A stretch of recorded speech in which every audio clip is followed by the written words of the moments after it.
Je m'appelle Eleanor. J'ai 69 ans. J'ai signé le bail d'un appartement d'une chambre avec un petit balcon qui donne à l'est. Depuis, la plupart des matins, je regarde le soleil se lever depuis là-bas. Je n'aurais jamais cru que je serais le genre de personne qui quitte un mariage après 47 ans. Pourtant, je l'ai fait. Pas à cause d'un drame. Il n'y a pas eu d'infidélité, pas de trahison, juste une accumulation silencieuse d'années qui, finalement, est devenue trop lourde à porter. J'ai rencontré Thomas à 22 ans. On s'est mariés un an plus tard. À l'époque, c'est ce que les gens faisaient. On rencontrait quelqu'un de bien, quelqu'un avec un bon travail, et on construisait une vie ensemble. Et c'est ce qu'on a fait. 3 enfants, une maison en banlieue. De l'extérieur, je suis sûre que ça ressemblait à tout ce qu'un mariage devait être. Thomas n'était pas cruel. Il ne buvait pas. Il ne hurlait pas. Il allait travailler et rentrait à la maison. Il subvenait à nos besoins. Mais quelque part, au fil de toutes ces années, j'ai commencé à avoir l'impression de disparaître. Ça ne s'est pas produit du jour au lendemain. C'étaient des petites choses, des toutes petites effacements qui semblaient trop insignifiants pour en parler. Au début de notre mariage, j'avais dit à Thomas que je voulais retourner à l'université, étudier la littérature, peut-être enseigner un jour. Il avait répondu « C'est bien, Eleanor, mais on économise pour une maison. Peut-être plus tard. » Ce plus tard n'est jamais arrivé. Quand les enfants étaient petits, j'avais suggéré qu'on voyage plus, ne serait-ce que pour des escapades le week-end, quelque chose pour rompre la routine. Thomas avait dit qu'il ne voyait pas l'intérêt. On avait une belle maison. Pourquoi dépenser de l'argent pour dormir dans un lit inconfortable ailleurs? Je n'ai pas insisté. Il y avait toujours des raisons pratiques pour lesquelles ce n'était pas le bon moment. Alors j'ai rangé ce désir. J'ai rangé beaucoup de choses au fil des années. Il y avait une version de moi-même que je sentais s'estomper. Celle qui voulait des choses, qui s'enthousiasmait pour des possibilités, qui avait des idées qui ne rentraient pas bien dans le cadre de notre vie. Thomas ne voulait pas effacer cette version de moi. Je ne pense même pas qu'il ait remarqué. J'ai tenu la maison propre. J'ai élevé les enfants. J'ai préparé les dîners et assisté aux réunions. J'ai souri au barbecue. J'ai envoyé des cartes de Noël avec des photos de notre famille, l'air heureux. J'étais bonne en tant qu'épouse, bonne en tant que mère, mais je n'étais pas bonne pour être moi-même, parce que je ne savais plus qui j'étais. Je me souviens d'une nuit, peut-être 15 ans après notre mariage, allongée dans le lit à côté de Thomas. Il dormait déjà. Et j'ai réalisé que je ne me souvenais plus de la dernière fois où on avait eu une vraie conversation. Pas sur les enfants ou les factures, une vraie conversation, sur ce qu'on pensait, ce qu'on ressentait. J'ai essayé de me rappeler la dernière fois où Thomas m'avait posé une question sur moi, quelque chose qui montrait qu'il était curieux de savoir ce qui se passait en moi. Je n'ai pas trouvé. Allongée là, dans le noir, je me suis sentie plus seule que jamais dans ma vie. Mais je n'ai rien dit. Je ne savais pas comment expliquer qu'on pouvait se sentir seul à côté de quelqu'un avec qui on était marié depuis 15 ans. Alors je me suis retournée et je me suis endormie. C'est devenu une habitude, ressentir quelque chose, puis l'enfouir. Les enfants ont grandi. Ils sont partis. Ils ont construit leur propre vie, et soudain, il n'y avait plus que Thomas et moi dans cette maison, et le silence était insupportable. On pouvait passer des soirées entières sans se parler.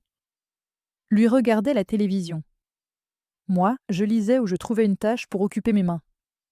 Parfois, j'essayais d'engager la conversation. Je mentionnais quelque chose que j'avais lu.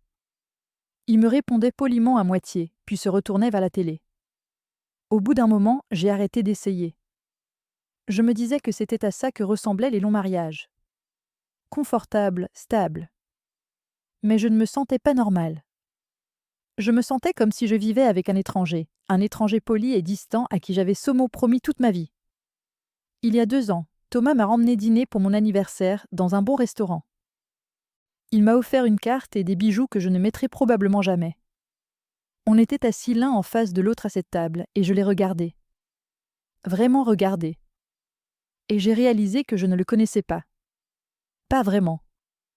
Et pire encore, il ne me connaissait pas. On avait passé 45 ans ensemble, et on était toujours des étrangers. J'ai commencé à penser au temps qu'il me restait. 10 ans, peut-être 15 si j'avais de la chance. Et j'ai pensé à passer tout ce temps dans cette maison, dans ce silence. J'ai pensé à mourir sans jamais avoir pris ma place, sans jamais avoir dit ce que je voulais vraiment. Et quelque chose en moi a craqué.